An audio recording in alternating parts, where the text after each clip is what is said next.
chez les Mochica, une culture qui s'est développée sur la côte nord du Pérou, dans un désert côtier qui est baigné par une quinzaine de rivières à débits différents.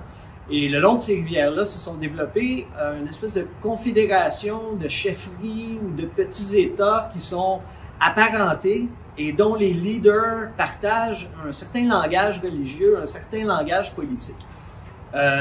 Cette confédération-là était animée par différentes relations les unes avec les autres. Souvent, il y avait des conflits. Souvent, on pense qu'il y avait des choses comme un peu de la guerre rituelle et de la prise de prisonniers de manière rituelle pour en faire des offrandes, des sacrifices.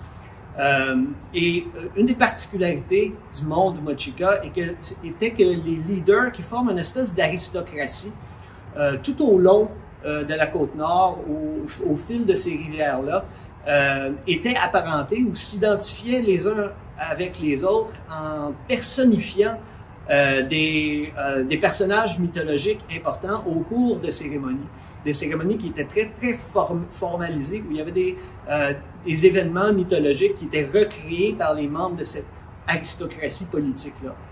Chez les Mochica, il semble y avoir eu une espèce de philosophie, une vision du monde assez fataliste, qui peut avoir quelque chose à voir avec El Niño, le phénomène El Niño qui apportait périodiquement des catastrophes sur la côte nord du Pérou, parce que c'est un désert où il ne pleut jamais, et dans les endroits où il ne pleut jamais, quand il pleut, à l'occasion, ça cause des dommages aux canaux d'irrigation, aux architectures, aux champs d'agriculture. Donc, il y avait chez ces populations-là une espèce de vision du monde qui était assez fataliste et qui se transmet dans leur langage politique et dans leur langage religieux.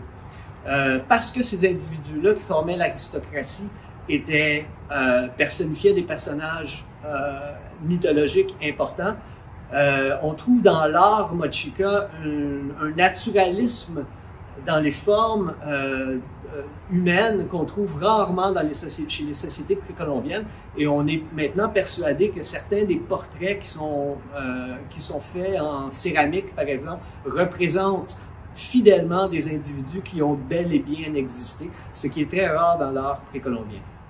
Alors, on est chez les Mochica qui ont vraiment une production céramique assez particulière. Puis ici, ce qui est intéressant, c'est qu'on voit encore l'importance du textile pour ces peuples-là. On voit représenter une céramique qui représente un prisonnier.